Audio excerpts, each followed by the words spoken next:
Welcome everyone to another exciting episode of the Young Hang Hot Rod Shop. Today we're going to take a look at the quick service to your GX CS2 compressor. This will also apply to the CS3, the L2, and the L3, which are the battery operated version, the power tool battery operated versions. One thing I'd like to cover really quick before we get a word from our sponsor is that my preferred pronouns are don't call me late for dinner. You can pretty much use anything else.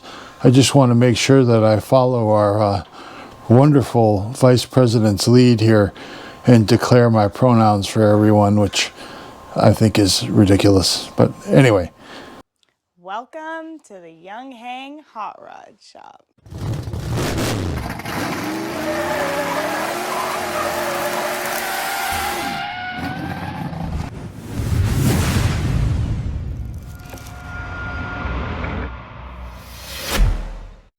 I want to point out that you can get all of the supplies for these compressors, the parts and the lubricants shown here right from the targetforge.net website.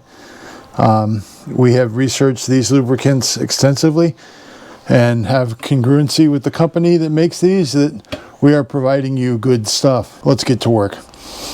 Today we're featuring the Eklund set of Allen wrenches here, and one thing I'd like to point out is that these Allen wrenches, as you can see, do not have a ball end on them. And the thing you want to take away from this episode is that there's two things you want to watch for. First of all, ball ends are only meant to be used when you absolutely cannot get any other tool on that screw. Ball end tools are exceptionally weak themselves. They also end up messing up the screws that you're trying to undo more often than not. So whenever you can use a regular square cut Allen wrench or hex wrench, do, because it's going to preserve the screw and it's going to preserve the tool. Also watch out for the amount of chamfer on the end of these. I like these Eklunds. First of all, they're made in the USA, and second of all, they don't have a severe chamfer. The severe chamfer reduces the amount of tool engagement in the fastener. I know they do it because they claim it makes it easier to put the tool in, but sometimes it's not as much fun when it's too easy to get your tool in there. Anyway, let's start taking this girl apart. First thing we're going to do is pop off the cylinder head.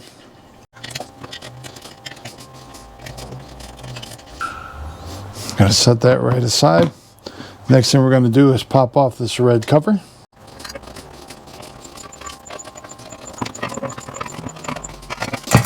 Set that to the side.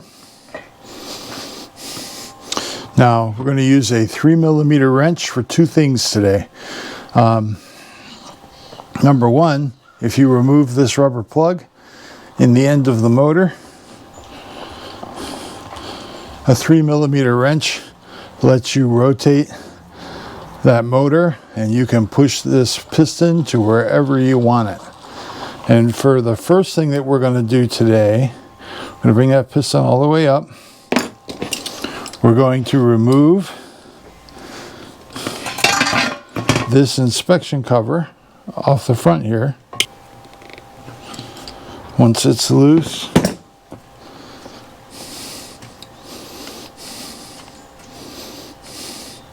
we can unscrew that. Next thing up, we're going to remove these 3 socket cap screws with our 3mm wrench again.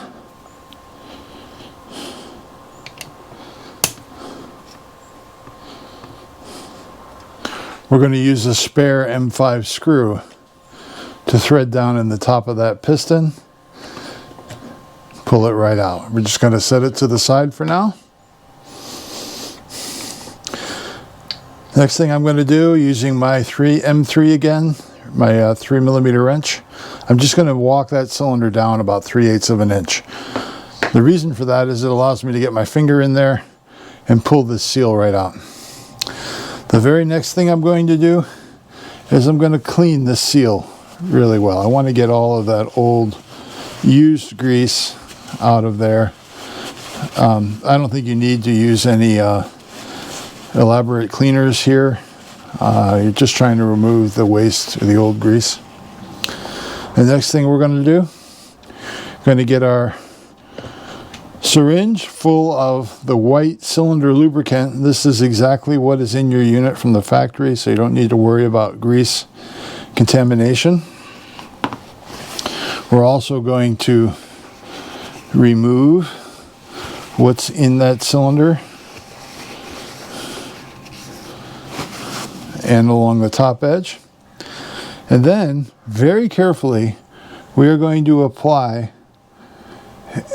a thin, small bead of grease all the way around that area where that seal sits. All right, very simple. The next thing we're going to do is pop that seal ring right back in.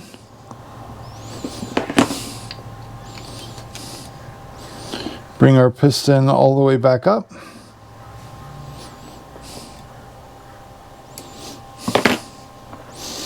And we're going to put this back in. You want to take note of the screw on the Y check valve.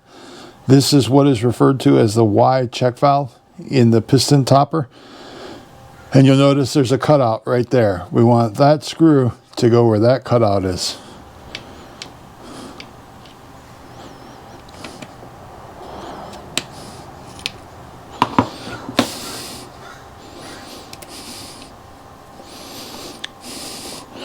Right back in with our socket cap screws.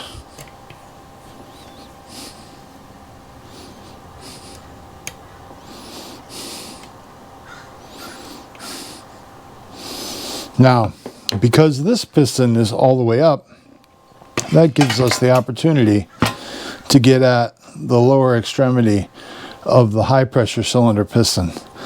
And what we're going to do is we're only going to put in about 0.5 milliliters, maybe 1 milliliter of grease right in this, along this shaft. That's all we're going to do. That grease is going to work its way around in there, and it's going to lubricate that lower cylinder just fine. You don't need to put a lot of grease in there, so don't do it. The next thing we're going to do is we're going to rotate this until that wrist pin retaining clip is centered in that hole, just like that. All right, we're just going to take our retaining ring pliers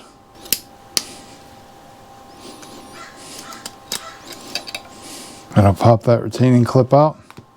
Next thing we're going to do is we're going to get a M3 screw and pull that wrist pin out. All right, now using that screw, just going to pull that wrist pin right out. We're going to clean this really, really well. And the reason we need to clean it very, very well is because I'm actually going to be changing the grease on this. So the other thing that you're going to need to do is clean this bore out really well. You can do that pretty well because really the only grease on these surfaces should be pretty thin. I'm just using some cotton swabs.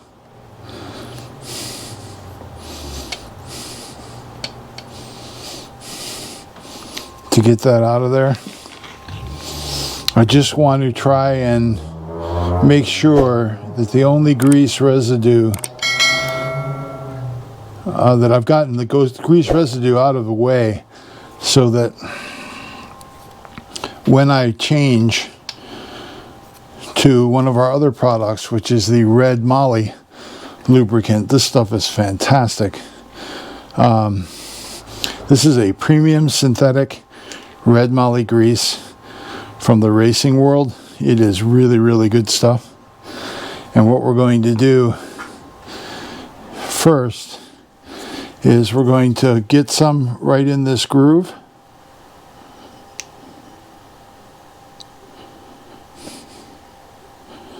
Just like that. And then I can't use the finger I want to use. I've damaged my pointer finger. Anyway, we're just going to spread this around on those surfaces. We want to make sure we leave as much grease as we can in that groove. All right, that's it. All right, make sure that seats all the way down. Remove the screw.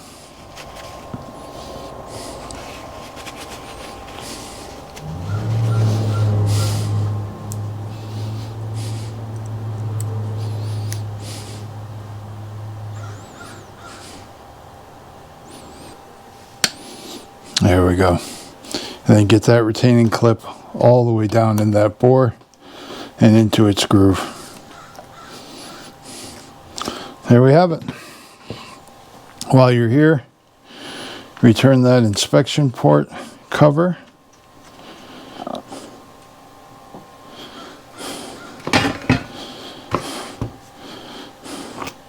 Replace the head.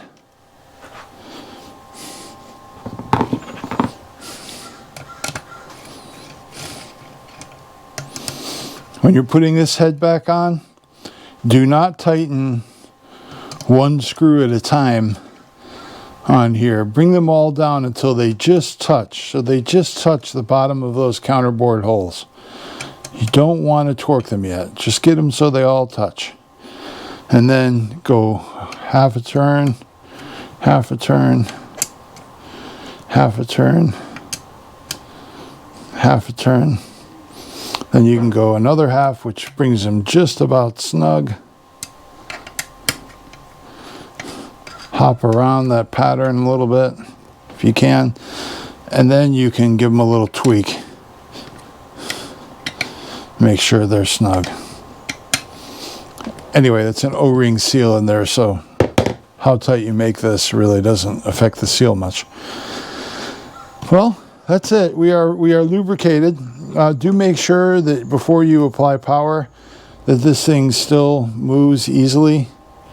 You can feel the air pressure pushing back. That's okay. You can keep overcoming it until you get to top dead center and back. But you should be able to move that very easily at this point.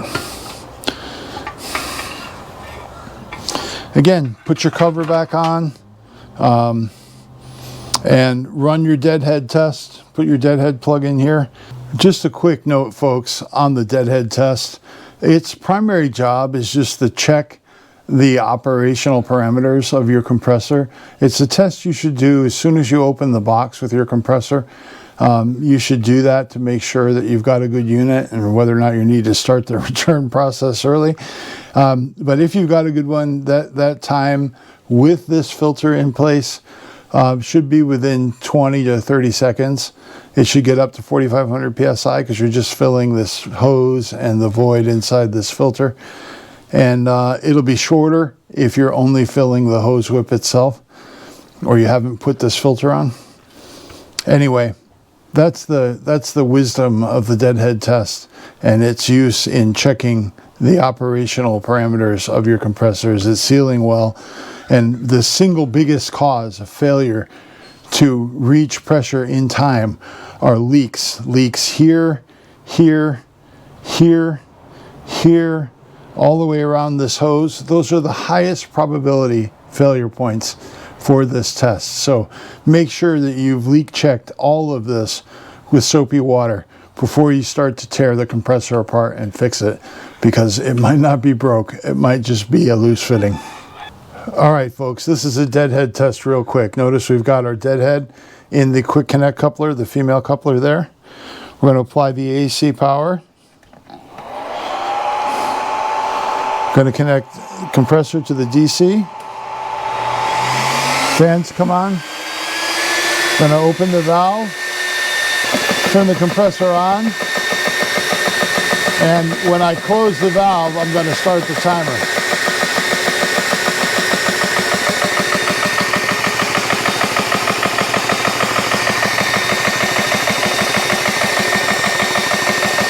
This should take between 20 and 30 seconds.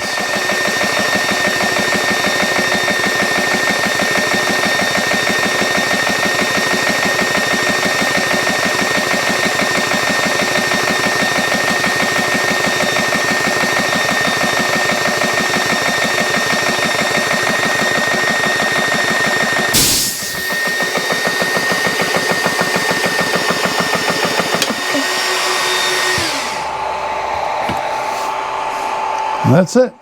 All right, folks, one more thing really quick. Just remember that you can pick up all of these fine lubricants for your GX compressor.